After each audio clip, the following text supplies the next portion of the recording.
Hey, what's up, America? Why do we have to buy land? So have you ever asked yourself who owns unowned land? Obviously, the federal government owns the United States, but there's a lot of unowned land here in the United States. Somehow somebody gets land and sells it to your ass. So how is that? How is that done? How is unowned land that's seemingly free turned into land that you have to buy for money or wampum? Well, instead of you just taking a piece of land and developing it like you should, the federal government, along with the General Services Administration, the GSA, sell that land to land developers for real estate or commercial development. They don't sell it to you. They sell it en masse to giant conglomerations only. So where some company can come out and say, hey, federal government, I want to buy 10,000 acres. And they say, okay. But then if I come out and say, hey, federal government, I want to buy 30 acres, they say, hey, go fuck yourself. Don't contact us. So this is one of those kind of bullshit things that people don't realize. And you ever wonder, why do I have to buy land? Why can't I just have it gifted to me like it was back in the day,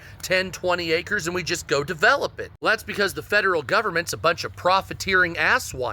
The federal government found out that they would sell you the land and you'll develop it like a dumbass, simply because you don't have any choice, even though back in the day you would just homestead it for free, and then when it was developed, the government would get something from it, like property taxes or some kind of business investment. But now the federal government, along with other corporations and major banks, have found out a way to fuck you on unowned free land, which is why you can't just go out to rural Nebraska and just take it, even though no one else owns it and no one's going to buy it for 1,000 years. Because the government, along with the GSA, is holding out in case somebody purchases it so they can fuck you financially. And that's the story of why you can't just go put a home on unowned land, even though the government will never develop it in 10,000 years. Because they're so greedy, they've actually made it so that you can't own anything for free because they hate your ass that fucking much. And there's so much unorganized land in the United States that no one will ever develop it in 1,000 years. It would be really awesome if Donald Trump would allow people just to take the land. But the Republicans and Donald Trump are also profiteers, and they'll still fuck you rather than giving it to you for free. Because remember, nothing breeds profit like scarcity.